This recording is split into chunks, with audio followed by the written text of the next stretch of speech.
Resumo do livro Em Mini Hábitos. Autor: Stephen Guise. Como alcançar grandes resultados com o mínimo de esforço. Prévia. Alguma vez você já fracassou em alcançar seus objetivos? E se o problema estiver em sua estratégia? Um mini hábito é um padrão de comportamento positivo muito pequeno que nos esforçamos para adotar todos os dias. Quanto mais simples, mais fácil mantê-lo. Esforçar-se um pouco todos os dias é muito melhor do que não fazer nada, e mais efetivo do que fazer muito em um único dia. O autor. Stephen Guise, autor de Mini Hábitos, nasceu na Flórida e é formado em finanças. Ele é especialista em estratégias de construção de hábitos e é autor de 2 outros livros sobre o assunto. Em Mini Hábitos, ele conta como uma simples flexão mudou sua vida. Síntese inicial. Quantas vezes você tentou encontrar motivação para concluir alguma tarefa chata e falhou? Quantas vezes você começou a ir à academia apenas para ter seu contrato cancelado em menos de um mês? Embora comuns, a falta de motivação e força de vontade são problemas atuais. Não queremos mudar nossa rotina, e qualquer mudança drástica nos deixará desconfortáveis. A autora ensina um jeito super fácil de acabar com isso em Mini Hábitos. Um mini hábito é uma atividade que você faz e é tão insignificante que é quase impossível dar errado. A razão é que, para que a mudança dure, você precisa parar de lutar contra o seu cérebro. Mergulhe neste livro e aprenda como tirar boas notas sem esforço. A apresentação aos mini hábitos. As pessoas têm muita resistência à mudança. Embora o desejo seja grande, eles mesmos subestimam sua capacidade de mudança. No entanto, a realidade é que fazer um pouco é muito melhor do que não fazer nada. Além disso, é mais eficaz fazer um pouco todos os dias do que fazer muito em um dia. O importante é dar pequenos passos. Isso é exatamente o que este livro ensina. Um pequeno passo que podemos dar para a mudança é incorporar mini hábitos em nossas vidas. Por exemplo, quero começar a me exercitar, mas tenho estado desmotivado.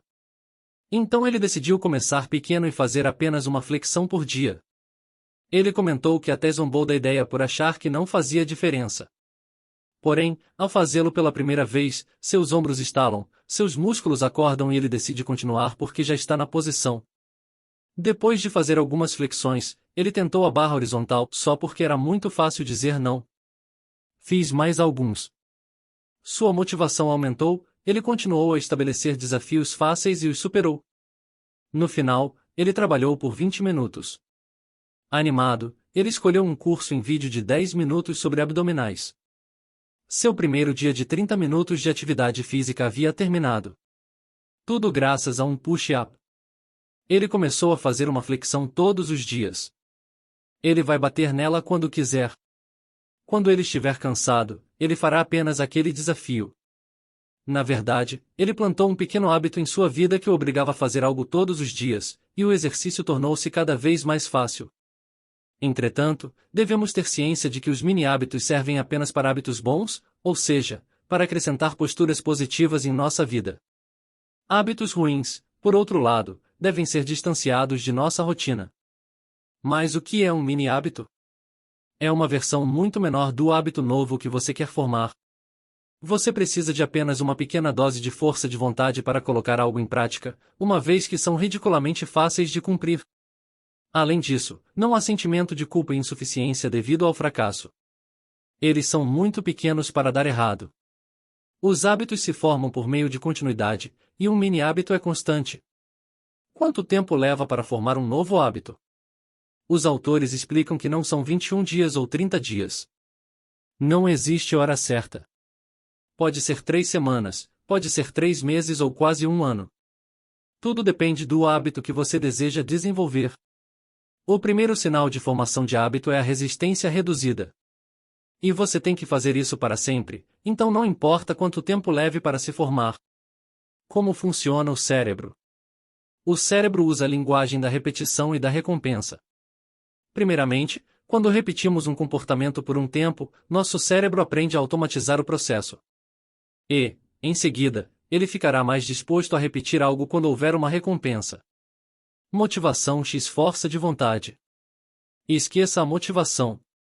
Não é confiável porque você baseia suas emoções no que sente, e nossas emoções são imprevisíveis. Você pode começar o dia com energia falando sobre ir à academia quando sair do trabalho. No entanto, seu chefe o pressionou ao longo do dia e, após 8 horas de trabalho, sua motivação havia acabado. Agora tudo o que você quer fazer é comer chocolate e assistir Netflix. Se sua estratégia for se motivar, você não conseguirá formar um hábito.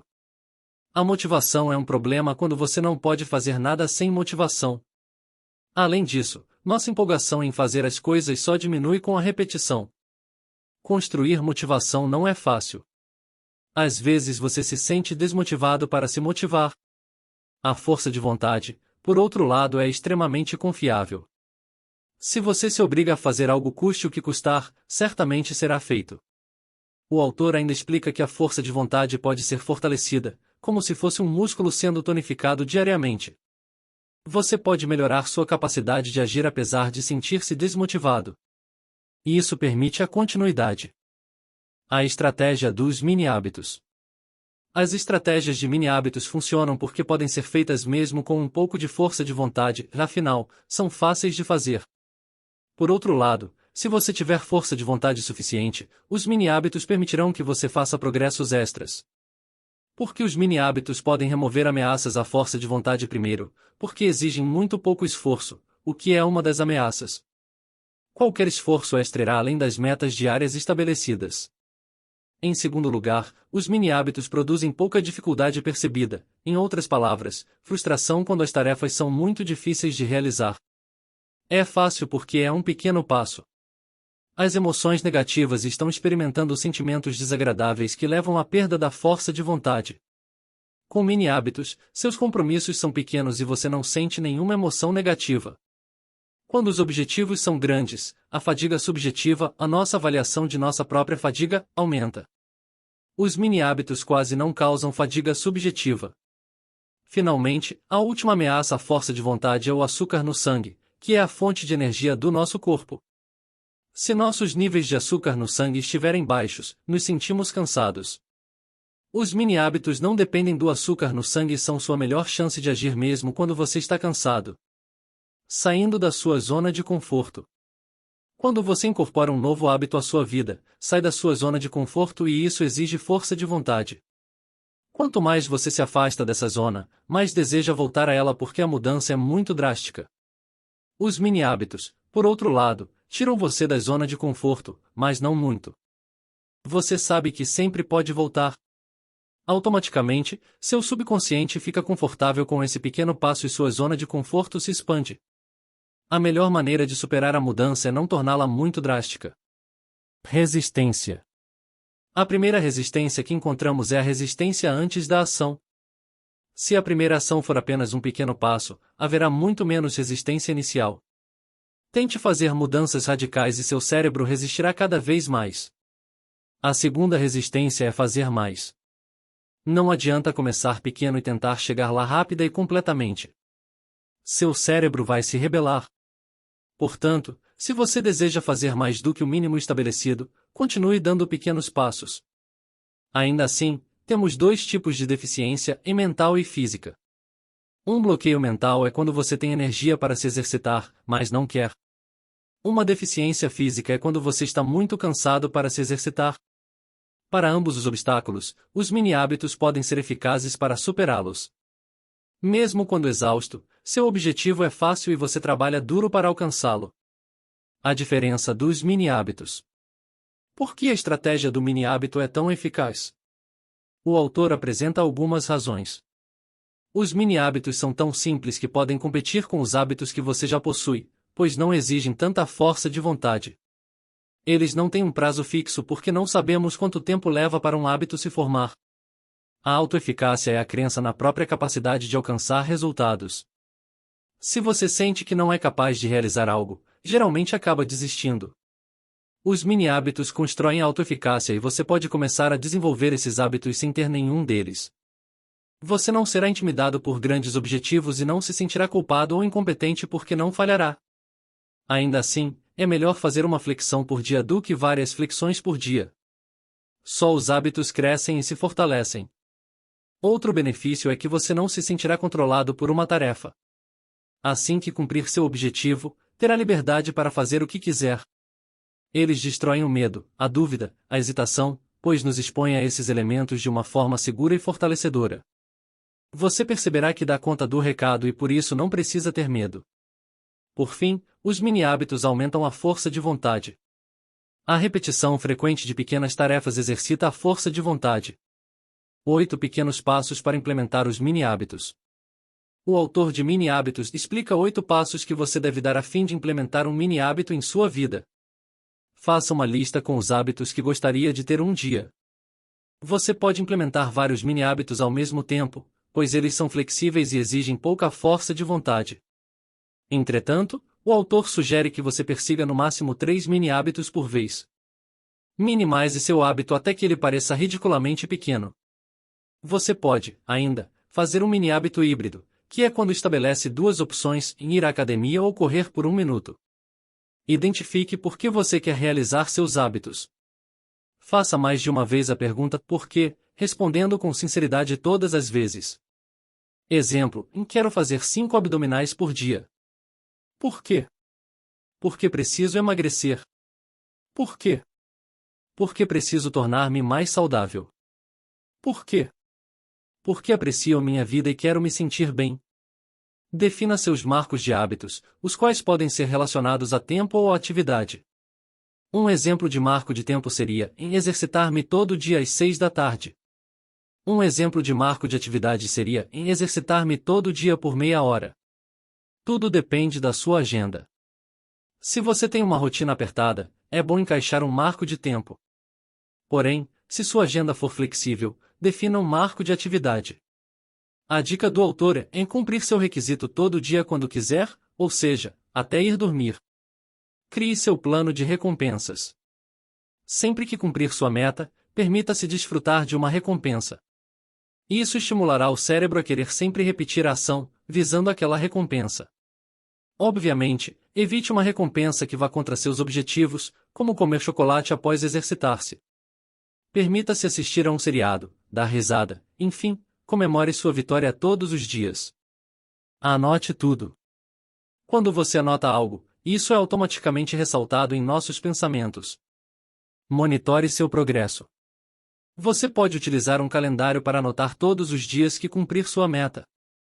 Use seu celular, se preferir, para anotar sua evolução. Pense pequeno. O objetivo aqui é não esgotar sua força de vontade. A tarefa precisa exigir pouca força de vontade, mas com muita frequência. Supere sua meta quando quiser. Não há um limite para cumprir os mini-hábitos. Entretanto, você precisa estabelecer um mínimo para que esse seja cumprido todos os dias. Cumpra seu cronograma e descarte expectativas elevadas. Evite expectativas altas, pois se você não as alcançar, se sentirá frustrado. O importante é que você não esqueça que o seu objetivo diário não mudou, ele continua sendo aquele pequeno passo. Você pode superá-lo quando quiser, mas nunca pode se sentir culpado de dar somente aquele passo. Recuse metas maiores, pois você pode fazer mais com as menores. Procure sinais de que formou o hábito, mas não se afobe. Primeiramente, tenha paciência. Verifique se você formou seu hábito, mas não se critique se isso não ocorrer rapidamente. Os sinais de que um hábito se formou são, e não há mais resistência, você se identifica com um novo comportamento, você não se preocupa com o fracasso, você o realiza sem ter que pensar muito. 8 regras dos mini-hábitos. Não trapaceie. Em outras palavras, não estabeleça uma meta pequena, exigindo mentalmente outra maior. Você sempre pode fazer a mais, então deixe que essas repetições extras venham da sua força de vontade e não do seu requisito. Fique feliz com qualquer progresso. Se você fizer ao menos uma flexão por dia, cumprindo sua meta, sinta-se satisfeito. Esse era o objetivo inicial e você o cumpriu, lembra? Recompense a si mesmo frequentemente. Quando você completa um mini hábito e se dá uma recompensa, automaticamente será incentivado a realizá-lo novamente. Mantenha a serenidade. Adote uma mentalidade tranquila e confie nesse processo. Se sentir resistência, dê um passo para trás e diminua. Se você estiver se esforçando demais a ponto de sentir sua força de vontade se esvair, volte para o mínimo. Relembre como é fácil. Se você sente resistência para cumprir sua meta, é porque não está pensando em como ela é fácil. Os mini-hábitos permitem que você acredite que é fácil desenvolver hábitos saudáveis. Nunca pense que um passo é pequeno demais. Essa perspectiva está errada. Os pequenos passos ajudam a manter o cérebro sob controle. Qualquer avanço é significativo. Dedique mais energia e ambição a repetições extras, não a requisitos maiores. Se você quer progredir, invista sua energia nas repetições extras. Prefira ter objetivos constrangedores e resultados impressionantes, e não o inverso. Apenas aumente seu requisito se você passar muitos dias cumprindo apenas o mínimo. Resumo final. Os mini-hábitos são um guia para o autocontrole. Use e abuse dessa tecnologia para formar novos hábitos saudáveis. Comece a desenvolver um pequeno hábito agora. Quanto mais você os usar, mais sucesso terá em todas as áreas de sua vida. Lembre-se, é melhor dar um pequeno passo todos os dias do que ficar parado para sempre. Fim. Leia o livro e se aprofunde mais no tema.